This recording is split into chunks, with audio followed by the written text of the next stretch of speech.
অগ্নি নির্বাপক যন্ত্রের কাছে পাওয়া গেল রহস্যময় প্রায় 200টি গোল্ডফিশ। কোনো সমস্যা ছাড়াই নির্বিঘ্নে সাঁতার কেটে বেড়াচ্ছে লাল টকটকে মাছগুলো।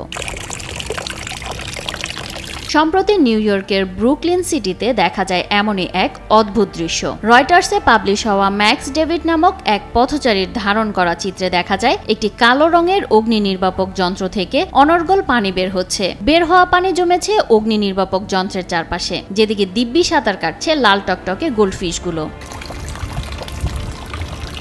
এ যেন ছোট্ট একটি অ্যাকুরিয়াম। ইট পাথর দিয়ে ঘেরা দেখতে সুন্দর এই স্থানটিতে মাছগুলো বাস করলেও মাছের জন্য উপযুক্ত স্থান নির্বাচন করতে প্রত্যক্ষদর্শী ম্যাক্স ডেভিড একজন সংশ্লিষ্ট বাসিন্দাকে সাথে নিয়ে মাছগুলোকে উদ্ধার করেন। এরপর মাছগুলোকে তাদের একটি উদ্ধার কেন্দ্রে স্থানান্তরিত করেন বলে জানান আন্তর্জাতিক সংবাদ সংস্থা রয়টার্স।